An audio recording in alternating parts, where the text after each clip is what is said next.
Gente, dentro desse momento aqui da exploração do ouro no Brasil, existe um período muito cobrado nos vestibulares, que é o período pombalino. Você não pode esquecer de algumas características desse momento, quando o Marquês de Pombal vai administrar não só questões lá da metrópole, não só de Portugal, mas questões aqui também da colônia, porque existem muitas alterações que são feitas na administração do que ocorre aqui na América Portuguesa. Então, esse é um momento muito importante de ser analisado e jamais pode ser esquecido ao estudarmos esse período aqui da mineração. Marquês de Pombal, ele foi um camarada separado, escolhido pelo rei José I para auxiliá-lo e ajudá-lo na administração, não, como disse há pouco, não só ali da metrópole, como das suas colônias. É importante você lembrar que, num contexto absolutista, era raríssimo um rei tomar uma atitude como essa. Só que José I, rei de Portugal nessa época, ele era um déspota esclarecido. Você deve se lembrar que naquele contexto absolutista, os reis eles eram extremamente autoritários, independentes, mas começam a surgir dentro do contexto absolutista, por causa de uma influência iluminista, aqueles reis que são chamados de déspotas, uma lembrança ao absolutismo, mas iluminados, esclarecidos pelo movimento da razão das luzes, ali no século XVIII. Então, os déspotas esclarecidos, conquanto eles mantenham algumas práticas absolutistas, eles estão abertos a ideias iluministas. Daí, então, o rei José I chamar, convidar, solicitar a ajuda de alguém que ele entende ser mais gabaritado do que ele para administrar o seu reino e as suas colônias. E aqui existem algumas mudanças que são feitas em Portugal pelo Marquês de Pombal. Algumas delas vão ter algo equivalente aqui no Brasil, como por exemplo, o Pombal ele vai ficar muito conhecido pela sua ênfase na questão da educação. E ele vai fazer várias reformas, tanto lá em Portugal, como incentivar a educação aqui no Brasil, na América, na colônia portuguesa aqui. Então, aqui nós temos existiram outras, mas três importantes mudanças promovidas pelo Marquês de Pombal lá em Portugal. Essa reforma educacional, uma outra questão já mais de ordem econômica, que é a diminuição da dependência que Portugal tem com a economia inglesa. Isso daqui é algo interessante, relevante, importante você lembrar. E a reconstrução de Lisboa após o terremoto, o famoso terremoto ali na cidade de Lisboa, que destrói a vida de muita gente, do comércio, a economia, mata uma quantidade enorme de pessoas, e é Pombal que vai liderar e ajudar o rei José I na reconstrução dessa cidade. Isso aqui mostra o gabarito, a capacidade, a competência do Marquês de Pombal ali na administração. E aí, vindo para cá, para a colônia, Pombal vai promover uma série de mudanças aqui, na colônia portuguesa na América. Olha só algumas questões importantes e interessantes que o Pombal vai promover aqui. Primeira delas, você tem aqui a extinção das capitanias hereditárias. Elas que vêm desde lá do início do século XVI, que foram separadas por muitos outros reis portugueses como a melhor maneira de administrar o Brasil, essas capitanias, esses pedaços de terra delegados através da carta de doação aos capitães donatários, eles deixam de existir nesse período em que Pombal está administrando Portugal e a América Portuguesa.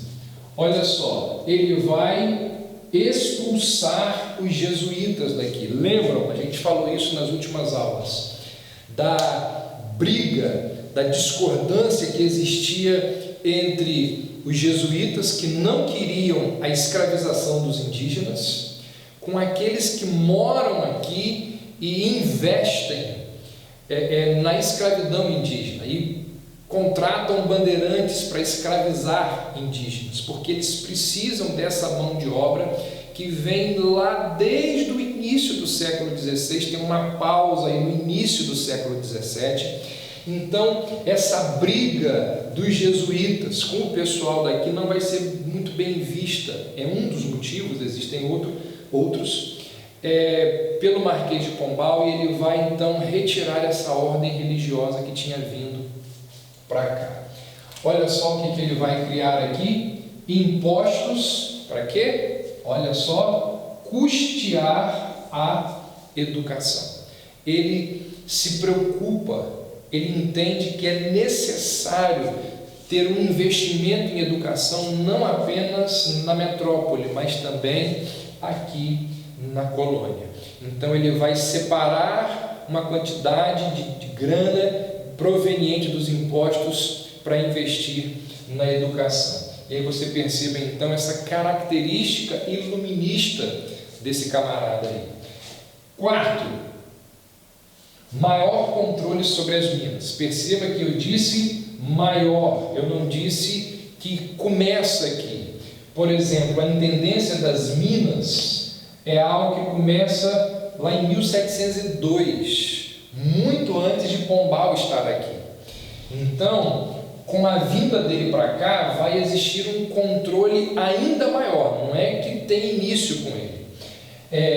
Na intendência das minas, as terras elas eram separadas, e era a coroa que dizia quem ficaria com a responsabilidade de explorar qual pedacinho de terra. Isso é algo que é definido pela coroa. Isso mostra o controle deles sobre essa região das Gerais, da exploração do ouro. Além disso, eles vão expulsar as ordens religiosas daquele contexto, daqueles lugares, principalmente por causa de contrabando. Você já ouviu a história lá do Santo do Pau-Oco, quando padres atravessavam as fronteiras com quantidade de ouro dentro dos santos, porque eles não eram revistados, então eles passavam por ali. Essas e outras questões levaram Pombal a entender que lugar do clero não era ali. Então eles tiram, expulsam, pedem a compreensão do povo para entender que ali não é lugar de estar ministros religiosos, então eles são retirados dali. Outra coisa, é criado alguns impostos, são criados impostos para explorar ainda mais essa região. Você já ouviu, talvez o mais famoso deles, o imposto quinto, que é criado ali no momento em que surgem as casas de fundição. 1/5 de todo o ouro encontrado no Brasil era da coroa, 20% ficava com a coroa. E aí, a partir do momento que se criam as casas de fundição, todo o ouro explorado precisava ser transformado em barra. Qualquer ouro no Brasil, a partir da criação desse imposto, a partir da criação das casas de fundição, qualquer ouro encontrado aqui na colônia portuguesa, nesse território, que não estivesse em barra, com o selo da casa de fundição, era considerado ilegal. Então, Além do quinto, você tem a captação.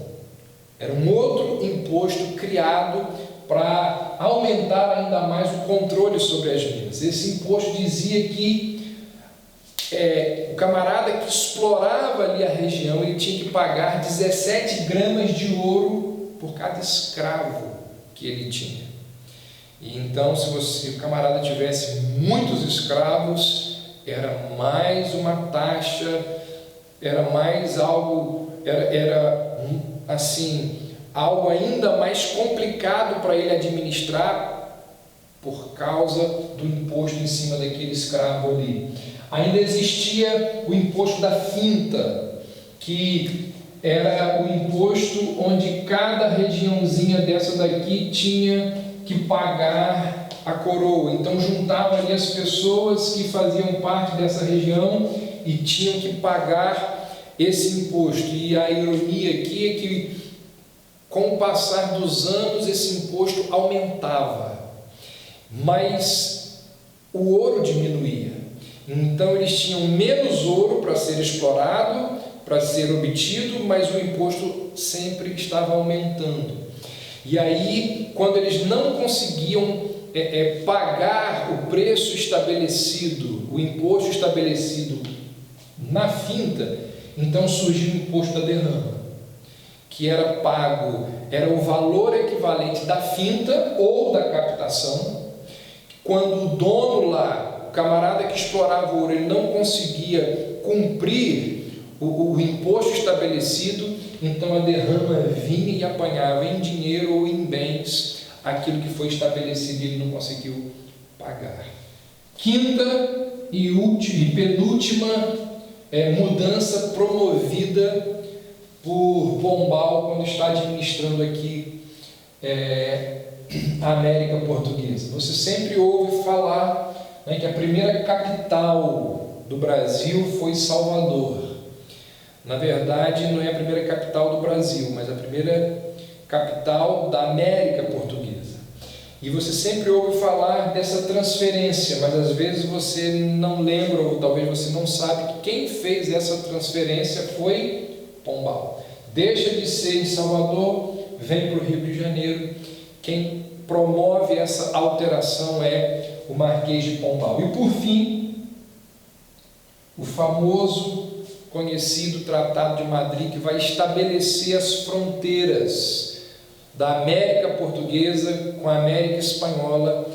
Ele vai substituir o famoso Tratado de Tordesilhas. Quem faz essa alteração, quem cria esse tratado junto aos espanhóis, também é Pombal.